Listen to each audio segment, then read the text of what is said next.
tema da mensagem de hoje é Sim, eu quero. Lucas capítulo 9, versículo 23.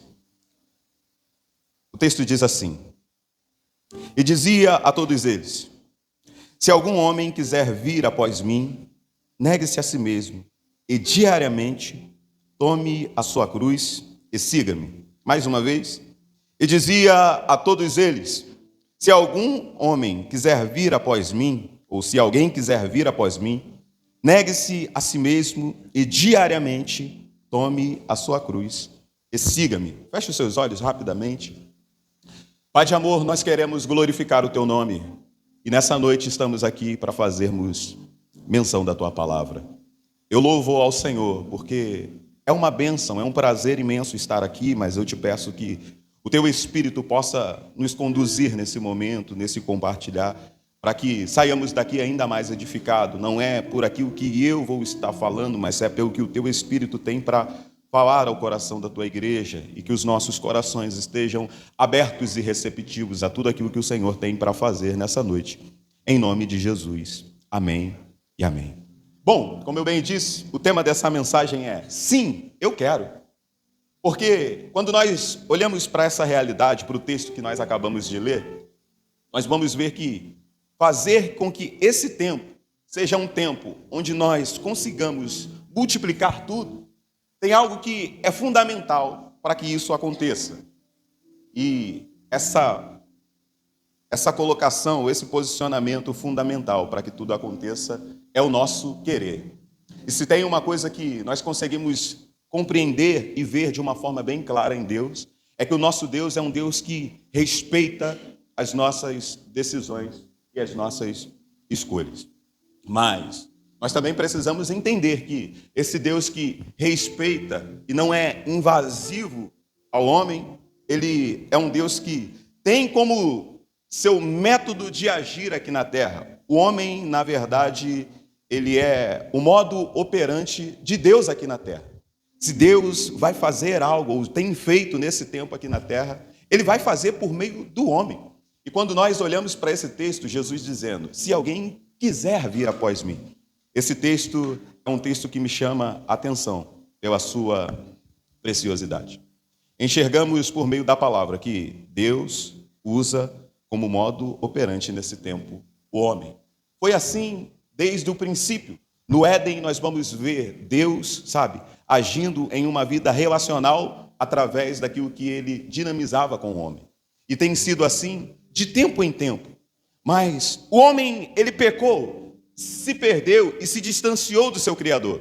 E agora, por meio da pessoa de Cristo, o homem agora tem o privilégio e a oportunidade de viver novamente essa vida relacional de uma forma plena, como Adão vivia no Éden. Mas, se tem algo que me chama a atenção, quando Jesus ele está ali iniciando o seu ministério, Jesus aparece nos evangelhos, é quando Jesus ele vai fazer uma explicação ou trazer ali de uma forma muito didática a realidade sobre como nós devemos nos portar no momento de oração, de intimidade com Deus. E ele diz em Mateus, no capítulo de número 6, no verso de número 10, Pai nosso que estás no céu, santificado seja o teu nome. E no verso de número 10 ele diz, venha a nós o teu reino. Então, essa é uma das primeiras vezes que nós vamos ver a Bíblia trazendo essa realidade a respeito do reino de Deus. Mais à frente, Jesus, quando ele está ali trazendo uma explicação acerca de como nós devemos nos portar em meio às nossas preocupações, as dificuldades, os desafios da vida que nós poderíamos passar, ele declara mais uma vez, buscai em primeiro lugar o reino de Deus e a sua justiça, e as demais coisas vos serão acrescentadas. Então, em meio àquilo que nós estamos dinamizando para a nossa vida, num relacionamento com o Senhor, por meio da oração, Jesus nos instrui a fazer esse pedido, venha a nós o teu reino. Em meio às nossas preocupações, Jesus nos orienta, buscai primeiro o reino de Deus. E aí fica aquela pergunta nesse tempo, assim como uma pergunta estava no meio do coração daquele povo, até porque eles aguardavam por meio do Messias um rei. Onde está esse reino? E Lucas, capítulo de número 17, verso de número 31, Jesus sendo questionado acerca do seu reino, ele vai dizer que o reino de Deus está dentro de nós. Então nós passamos a compreender que é algo didático e dinâmico e que de tempo em tempo vai se desenvolvendo e avançando. E de que forma esse reino se fundamenta, ele se firma? Paulo escrevendo aos Coríntios, na sua primeira carta, no capítulo de número 4, no verso de número 20, ele vai dizer que o reino de Deus não consiste em palavras, mas ele consiste em poder. E perguntamos mais uma vez, como isso pode acontecer? É por meio da ação plena do Espírito Santo. E aí nós vamos para Atos, capítulo de número 1, verso de número 8, Jesus dizendo aos seus discípulos, deixa a seguinte informação. E vocês receberão poder ao descer sobre vocês o Espírito Santo. E como esse reino é? Ele não é comida e nem bebida, mas ele está firmado em justiça, paz e alegria do Espírito Santo. É o que o apóstolo Paulo escrevendo aos Romanos, no capítulo de número 14, no verso 17, deixa bem claro para nós. Então o que nós vamos ver? Que cada uma dessas palavras mencionadas, elas estão conectadas e têm uma representatividade relacionada ao homem, ao que Deus está fazendo no homem nesse tempo. E eu gosto muito dessa colocação de Romanos, porque ele diz, justiça, paz e alegria. E se tem algo que o nosso coração, o coração do homem, vem gritando e desejando viver desde os princípios, é por essa verdade, justiça, paz e alegria. E é tudo aquilo que o apóstolo Paulo, escrevendo aos Romanos, declara que o reino de Deus veio para trazer sobre a terra nesse tempo. Por quê, queridos? Precisamos entender, quando trazemos essa realidade de vir o reino de Deus sobre a terra, é apenas um spoiler daquilo que nós viveremos na eternidade. É entender que nós ainda não estamos com Ele na glória, mas por agora estarmos conectados, estarmos juntos a Ele. Deus nos dá o privilégio de vivermos uma porção daquilo que nós desfrutaremos na eternidade. E para pensar comigo. Paulo faz a colocação de 3 palavras: justiça, paz e alegria. A justiça, ela representa a realidade de como nós estávamos. E agora, nós fomos justificados por meio do sacrifício de Cristo na cruz do Calvário. É por isso que em 2 Coríntios, capítulo de número 4, capítulo de número 5, verso de número 17, vai dizer que aquele que está em Cristo é nova criatura, porque nós fomos justificados por meio daquilo que Cristo fez em nosso favor na cruz do Calvário. Em Romanos, no capítulo de número 8, verso de número 1, Paulo vai dizer novamente, nenhuma condenação há para aqueles que estão em Cristo Jesus. Então, essa justiça, ela é baseada naquilo que Cristo veio cumprir aqui na terra e nos deixou como um sinal da nossa aliança com Ele. Paulo também menciona e faz menção da palavra paz. A paz, ela representa a nossa relação agora com o Senhor. Por quê? Porque fomos justificados pela fé, como diz Romanos capítulo de número 5. E agora nós temos paz com o nosso Criador. Aquilo que nos fazia, vivermos distante, foi de fato dissipado. E agora nós temos novamente o acesso com o nosso Senhor. Estamos novamente conectados a Ele. E pela fé em Cristo Jesus, nós vivemos em paz. É por isso que Jesus, lá no capítulo de número 14, do Evangelho de João, no verso de número 27, ele diz para os seus discípulos, a minha paz eu vos dou. Não é a paz que o mundo pode dar, é a paz de Cristo. É aquilo que, normalmente, eu e o pastor brincamos muito isso, quando às vezes vamos saudar um ao outro e nós declaramos, paz perfeita. é a Shalom, é a paz de Deus, é a paz que, não permite com que nós vivamos, atribulados. É a paz que nos leva a compreender o que Ele fez em nossas vidas. Gosto muito também da colocação de Paulo aos Filipenses no capítulo de número 4, no verso de número 7, que diz que a nós o Senhor traz a paz que excede a todo entendimento humano. Então, quando nós vamos conectando e vendo essa realidade do que Romanos capítulo de número 14 diz, vemos que o quão precioso é aquilo que Deus fez por nós e o quão precioso é essa realidade de vivermos o reino de Deus aqui nessa terra. Então, justiça, paz e alegria. Alegria é a certeza e a convicção na salvação por meio de Cristo. Entendermos que aquilo que nós estamos vivendo aqui, aquilo que nós podemos passar nessa terra, não roubará do nosso coração e do nosso entendimento aquilo que nós estamos nos preparando para viver daqui a um tempo. É entender que Ele trouxe a nós uma alegria que não está pautada no que nós conquistamos, não está pautada ou firmada nas circunstâncias, mas é uma alegria que rompe essa realidade daquilo que nós estamos vendo e enxergando, que rompe a realidade do aqui e do agora.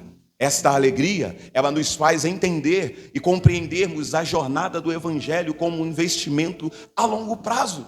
E que, em meio a essa caminhada e essa jornada da fé, nós viveremos desafios, mas como bem foi mencionado aqui no início, o apóstolo Paulo traz para nós uma reflexão de como era o seu prisma acerca da eternidade, de todos os desafios que nós possamos viver aqui nessa terra. E que para nossa alegria não ser roubada, ele declara lá em Romanos capítulo 8, no verso de número 18. Para mim tenho por certo que as aflições do tempo presente, elas não hão de se comparar com a glória que há de ser revelada, querido. Esta alegria, ela não está fundamentada, baseada ou pautada naquilo que nós estamos sujeitos a viver. Porque uma notícia ruim, a provisão de algo negativo, pode roubar a nossa alegria. Mas, quando nós carregamos em nós a certeza e a convicção de quem nós somos nele, isso não permitirá com que a nossa alegria plena seja roubada. Eu gosto muito do que Abacuque diz, Abacuque declara, em Abacuque, capítulo de número 3, verso de número 17. Que texto motivador, impactante. Olha o que ele diz. Ainda que a figueira não floresça, e nem haja fruto na vide, o produto da oliveira minta, e os campos não produzam mantimento, as ovelhas sejam arrebatadas do aprisco, e nos currais não haja gado. Todavia eu me alegro no Senhor, e exulto o Senhor da minha, porque a nossa alegria está pautada e firmada daquilo que nós viveremos com Ele na eternidade, querido. A nossa alegria precisa estar convicta nessa certeza. Eu acho tão precioso quando às vezes nós estamos aqui. Eu não sei se você viaja como eu, querido, mas para pensar ao declarar numa canção: e eu verei a face da estrela da manhã, o Cordeiro que venceu, o Yeshua, Hamashia, Jesus Cristo, o Messias. Para pensar na preciosidade de uma declaração como essa. Como espero o dia em que verei a face do meu amado. Como espero o dia em que a minha alegria será completa. É a preciosidade de viver o Evangelho. É a preciosidade de tudo aquilo que Deus está nos chamando para viver, querido. Para pensar. Felizes os que foram convidados para a grande festa do Cordeiro. E para esses que foram convidados, foi-lhe dado linho fino, brilhante e puro, para se apresentarem diante do Rei, o Deus Todo-Poderoso. E aí, diante de tudo isso que Jesus traz para nós, diante de todos esses benefícios e privilégios que nós temos a oportunidade de viver, Jesus nos chama a um desafio. Aquele que quiser vir após mim, negue-se a si mesmo, tome a sua cruz e siga. Eu acredito que um dos nossos maiores problemas na nossa jornada cristã, o que nos impede de renunciarmos dia após dia a nossa vontade, os nossos desejos, sabe o que é, querido? É a falta de compreensão e de entendimento daquilo que a cada um de nós está proposto. Você já parou para pensar? Hoje em dia, o que nós temos visto é viver o evangelho é uma vida chata, quadrada. Para pensar. Eu vou ter que abrir mão dos meus desejos, das minhas vontades, daquilo que eu gosto de fazer. Ah, não. Outro dia, eu assistindo um vídeo de um pregador, eu até apreciava um pouco aquilo que ele falava, mas ele trouxe uma colocação que eu não compreendi. Ele parou para falar de tudo aquilo que muitas das vezes nós vamos ter que abrir mão para viver. Ele falou, que vida chata é essa vida. Eu olhei para aquilo assim, eu falei, essa é a realidade que muitos de nós temos pensado. Você já parou para pensar? Às vezes você não quer submeter 15, 20, 30, 40, 60 anos da sua vida em renúncia por amor ao evangelho. E quando você faz isso, você abre mão de toda uma eternidade. Já parou para pensar? O que são 60 anos perante a eternidade? O que são 80 anos diante da eternidade? O que são 90, 100 anos diante da eternidade? O que são, querido, 900 anos perante a eternidade? Noé viveu 900 e tantos anos, mas o tempo de Noé passou. O tempo de Noé aqui na terra acabou. E às vezes a impressão que dá é que Deus não tinha nada para fazer. Deus falou assim, eu vou mandar o homem lá para a terra para ver se ele vai conseguir, para ele curtir a vida, sabe? Para ele viver lá as suas satisfações, os desejos da carne. E depois, dependente da escolha que ele for, eu trago ele para cá de volta. Se ele tomar atitude errada, vai de arrasta. Essa é a impressão que dá, querido, porque quando nós olhamos para a realidade do que o Evangelho propõe para cada um de nós, o que nós temos visto é as pessoas, de fato, desejando viver mais as suas paixões do que viver aquilo que Jesus tem para cada um de nós. E aí, querido, eu queria ser mais minucioso do que o texto de Lucas, capítulo 9, verso 23, propõe para nós. Porque, não sei se você parou para perceber no texto, a colocação de Jesus é aquele que quiser. Aquele que quiser. E essa é a hora que eu vejo Deus como um Deus que respeita. Porque para pensar, irmãos. Eu já fiz essa colocação aqui uma vez, mas não custa nada fazer de novo. Pensa comigo. Você estuda, investe nos seus estudos, seu pai investe em você, e aí você começa a estudar, se forma, se torna uma pessoa que ganha bons recursos, tem um bom recurso, e aí você vai lá, investe seu recurso para construir a casa dos seus sonhos. E aí você faz aquela casa padrão FIFA. A casa padrão FIFA é aquela casa 3 quartos, sala, cozinha, banheiro, sabe? Tudo no porcelanato. Para alguns que são mais chiques, porcelanato líquido. E agora tem umas bancadas, né, de porcelanato, que Deus tem dado sabedoria aos pedreiros. Que negócio precioso. E aí você vai lá, faz a sua área gourmet, porque todo mundo hoje em dia é encantado por esse negócio, área gourmet. Aí você bota lá aquela churrasqueira e com aquele sistema elétrico, quando você bota o espeto lá, ela fica girando sozinha, para que enquanto a carne vai assando, você converse com seus amigos, com a sua visita. E aí você vai lá na concessionária, sabe, compra aquele Corolla 2025, sabe, com a tag do Sem Parar, porque tem que ser, se é para ser chique, tem que ser chique de verdade. Aí você bota lá a tag do Sem Parar para quando você for no estacionamento do shopping, você não se preocupar em sacar cartão, pagar em dinheiro, fazer pix. Quando você passar no pedágio, você olhar para quem está na fila e tirar, sabe, Viver aquele momento ostentação, sabe? Aí você, sabe, faz aquele jardim bonitão, porque tem gente aqui que também gosta de planta, né? Aí bota aquele jardim lá bonitão. E aí, na hora de você entrar nessa casa, você tem que pedir permissão a alguém para entrar. Já parou para pensar nisso? Porque para pensar. Deus cria o homem, une o homem de sabedoria, de conhecimento, põe o homem para dominar em meio a todas as coisas. E na hora de governar o interior desse homem, ele diz: eis que estou à porta e bato. Se alguém ouvir a minha voz e abrir a porta, entrarei em sua casa, cearei com ele e ele comigo. Muitas das vezes, é isso que nós fazemos com o Senhor. E aí, quem gostaria de construir essa casa, construir essa estrutura e pedir permissão para entrar? Ninguém gostaria, querido. Ninguém, nenhum de nós gostaríamos. Mas o Evangelho nos propõe essa possibilidade, onde eu e você precisamos querer, querido. Precisamos querer. Por isso o tema dessa mensagem é: sim, eu quero. E nós iniciamos aqui falando um pouco dessa preciosidade do que o Evangelho propõe para o homem, sabe? De viver a realidade do reino de Deus aqui na terra.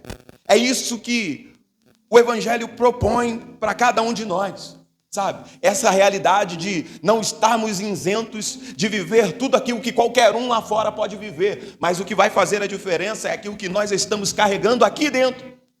E mediante a todo esse privilégio que o reino de Deus nos propõe a viver aqui na terra, fica a seguinte pergunta: aquele que quiser vir após mim, negue-se a si mesmo, tome a sua cruz. E a palavra querer, ela tem o seu sentido original relacionado ao desejo. E desejo é veemência em alcançar determinado objetivo. E o grande problema para nós nesse tempo é que muitas das vezes o nosso querer não está totalmente envolvido naquilo que Deus tem nos chamado para fazer nesse tempo. Mas lembre-se, querido, aqueles que se aproximam de Cristo, levanta a sua mão e diz assim: eu quero. Precisa entender que para estarmos envolvidos com o reino de Deus, ou você está inteiro ou você está fora. Em parcialidade não tem como. Não tem como, querido. Não tem como. Eu costumo dizer para alguns que eu gosto de viver a realidade do evangelho conservador. Mas não é conservador dos princípios que eu acho. É o evangelho conservador dos princípios daquilo que a palavra fundamenta. E aí, querido, talvez você olhe assim e se pergunte: cara, mas viver isso é muito difícil. Mas isso aí vai complicar muito, vai exigir muito de mim. Mauro, eu não sou Jesus, não. Tu não é Jesus, mas tu é um discípulo dele, irmão. E aí, ou você é discípulo, ou nós somos discípulos, ou não somos. Por isso que não dá. Nós queremos multiplicar tudo, mas hoje há uma preocupação quando falamos em multiplicar tudo. Porque se estivermos totalmente envolvidos com o reino de Deus, nós multiplicaremos tudo sem preocupação nenhuma. Mas se estivermos envolvidos em parcialidade, querido, aí isso preocupa a multiplicação de tudo. Porque se você não estiver totalmente envolvido, você pode multiplicar uma bênção, mas também você pode multiplicar uma fofoca, uma mentira, uma contenda. Por isso, quando estamos diante de Deus, precisamos entender. Sim, eu quero, mas é querer por inteiro. É ter veemência em alcançar o objetivo que o Evangelho propõe para nós. Como o escritor aos Hebreus diz, no capítulo de número 12, no verso de número 1, que foi mencionado aqui na terça-feira pela Marcela. Estamos caminhando no Evangelho em direção a uma carreira que a cada um de nós foi proposta. E não podemos nos embaraçar. Estamos com os nossos olhos voltados nele. E nada que acontece ao nosso redor pode roubar a nossa visão do Senhor. Porque o dia em que nós nos distraímos, não estaremos olhando para a direção aonde nós estamos indo. E isso nos faz andar por caminhos tortuosos. É por isso que, quando se trata dessa realidade de viver uma vida em Cristo, Paulo diz aos Romanos, no capítulo de número 12, no verso de número 2: não vos conformeis com este mundo, mas transformai-vos pela renovação da vossa mente. Quando o Evangelho muda aqui e traz a realidade da transformação para cá, não há problema em abrir mão da sua vontade. Por quê, querido? O segundo ponto da convocação ou do chamado de Jesus é negar a si mesmo. E como dizem por aí, é aí que mora o perigo. É aí que mora o perigo. É aí que eu sei das consequências, mesmo assim vou indo. Porque a consequência disso é algo que vai dizer o quanto nós estamos envolvidos e o quanto está o nosso coração nesse querer por cumprirmos o chamado de Deus. A primeira coisa que nós precisamos entender quando Jesus nos chama a negar a si mesmo é renunciar. E renunciar significa abrir mão voluntariamente por amor. Segundo ponto é a abnegação. A abnegação é a superação do egoísmo. É a superação do nosso ego. Terceiro ponto é a generosidade. Generosidade é virtude de quem se dispõe a sacrificar o próprio interesse. Uma outra palavra que eu achei muito interessante é a modéstia. Modéstia é ausência de vaidade em relação à própria realização. É isso que o Evangelho tem nos chamado para viver. Por quê? Porque se queremos multiplicar tudo, precisamos nos entregar em tudo.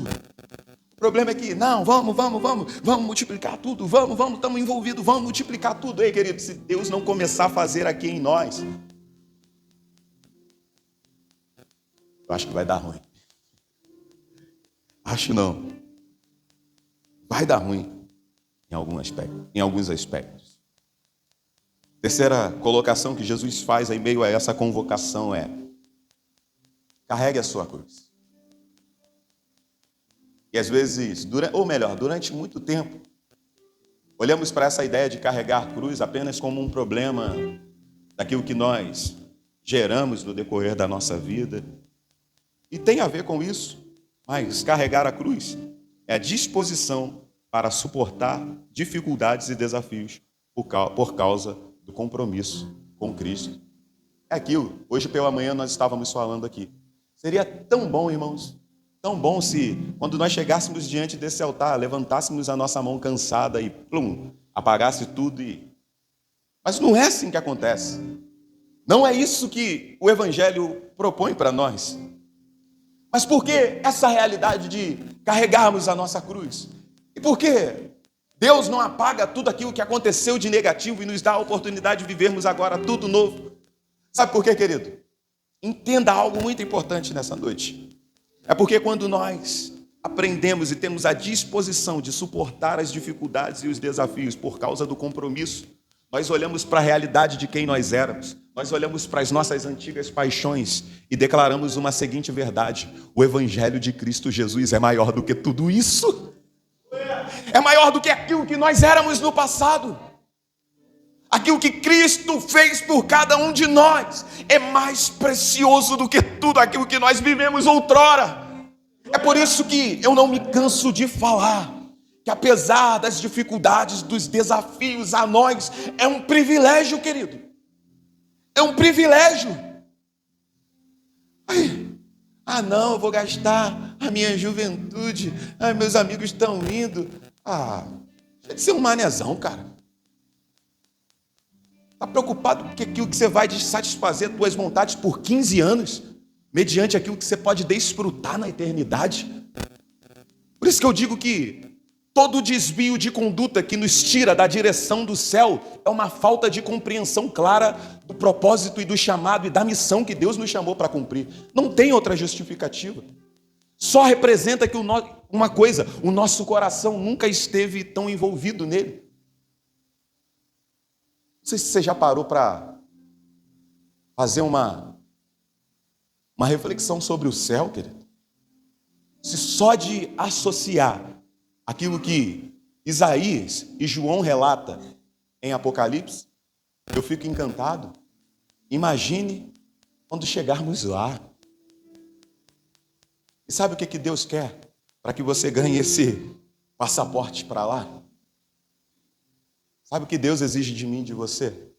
Apenas que nós aprendamos a renunciar ao, e não é nem tudo, algumas coisas aqui nessa terra. Porque tem muita coisa que é lícito se fazer. Tem outras que é loucura. Por exemplo, sair para pescar sexta-feira, num dia chuvoso, para uma ilha. Algumas é loucura, mas é lícito. É lícito. Não tem problema nenhum. Sabe? O Evangelho, querido, é essa realidade abençoada. Onde se lá fora tem churrasco, aqui também tem. Se lá fora tem pescaria, aqui também tem. Se lá fora tem música, aqui também tem.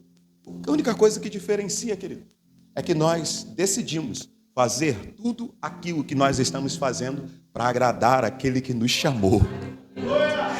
E aí, quando nós decidimos agradar a Ele, aquilo que Ele traz ao nosso coração se torna algo que abençoa outras pessoas. Porque, queridos, nós não estamos aqui preocupados em multiplicar tudo para que o nosso nome seja reconhecido. Não é essa a intenção do seu coração. Eu te digo, líder, se você tem essa visão no teu coração, desmistifica ela. Nós queremos multiplicar tudo, porque quando nós multiplicamos tudo, outros são abençoados. E se outros são abençoados, sabe quem ganha com tudo isso? É o reino de Deus. É o reino de Deus. Quando nós multiplicamos as nossas células, quem ganha com isso? Não é o líder, não, querido. Quem ganha com isso é o reino de Deus. Sabe? Quando você é um discípulo contagiante no seu trabalho, em qualquer lugar onde você estiver, sabe quem ganha com isso? É o reino de Deus. Porque a conclusão do que Jesus nos chama para viver, em Lucas, capítulo de número 9, verso 23, negue-se a si mesmo, tome a sua cruz diariamente e siga-me.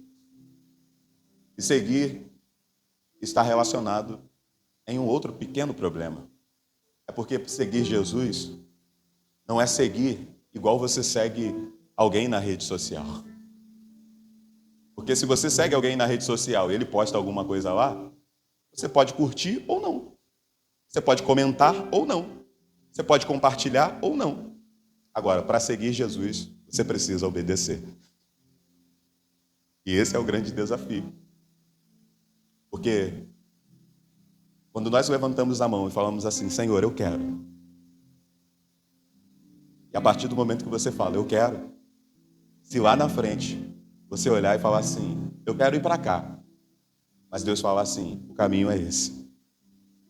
Para ser um discípulo, você vai ser preciso abrir mão da sua vontade, do seu desejo, e seguir em direção ao que Ele tem para a sua vida.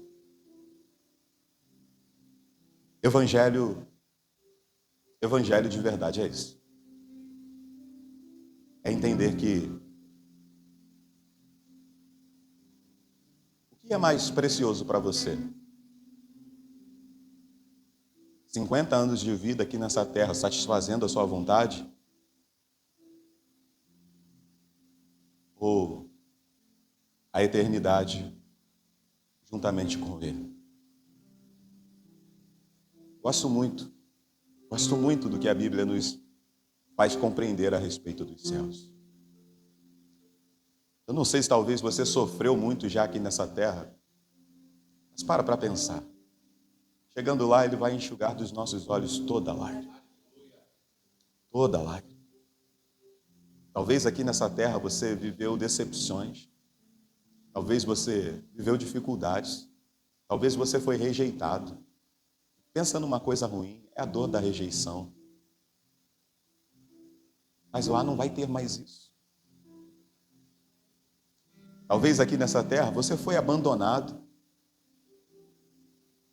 Mas lá não vai existir mais abandono. E tudo que Deus exige ou pede de nós é: abra mão de 50 anos satisfazendo a sua vontade. Abra mão de 60. sabe? Eu sei. Seus sonhos, aquilo que você deseja viver é precioso para você. Mas a sua vida nas mãos do Senhor pode se tornar uma potência para o que Ele tem para fazer. Os pensamentos dele são bem maiores. Os seus caminhos são bem mais altos. Deus nos chama aqui nessa noite para refletirmos sobre essa realidade. Será que você quer mesmo vir após Ele? Será que nós queremos mesmo ser a continuidade do que Ele nos chamou para viver? Porque para sermos essa continuidade, é preciso negar a si mesmo, tomar a sua cruz, diariamente, e seguir. Mas sabe qual é o problema? É porque no passado nós criamos um jargão que diz assim: estou matando o meu leão de cada dia. Só que parece que nas regiões celestiais, a savana toda decidiu vir atacar só a gente. E antigamente matávamos um leão só. Mas hoje não. Hoje parece que a savana vem com força para cima da gente. E aí, é aquilo. Nós já não temos que matar o nosso leão de cada dia. Nós temos que matar os nossos leões de cada dia. E no Evangelho, nós vamos ter que aprender a lidar com todas essas questões. Mas o que o Senhor tem para nós é mais precioso. E Deus tem nos chamado, nos colocado nesse lugar para multiplicar tudo. E assim, põe amor nas minhas palavras agora. Mas o Evangelho que você decidir viver, o Evangelho que nós decidirmos viver, vai esclarecer a realidade daquilo que nós queremos multiplicar. Entenda, quem quer multiplicar bênçãos, tem que aprender a renunciar tudo. Então, quem tem o Espírito sabe. Tem coisas dentro de nós que o Espírito já testificou 1, 2, 3. Você sabe que não dá mais para viver desse jeito, porque se você multiplicar isso aí, ao invés de você abençoar a vida de alguém, você vai amaldiçoar a vida de outros. Eu gosto muito do que Deus diz para Abraão quando o chama. Abraão, ser tu uma bênção. Sabe por quê, querido? As nossas escolhas determinam se nós seremos abençoadores ou amaldiçoadores. E o Evangelho do Reino de Deus nos chama para essa realidade. Negar a si mesmo, carregar a nossa cruz diariamente e seguir. Negar a si mesmo, abrir mão da nossa vontade, carregar a nossa cruz, estarmos dispostos a suportarmos os desafios e dificuldades da vida, mas não abrirmos mão dessa missão. E negar a si mesmo, vivermos uma vida de obediência ao Senhor, para que o reino de Deus se manifeste aqui na terra.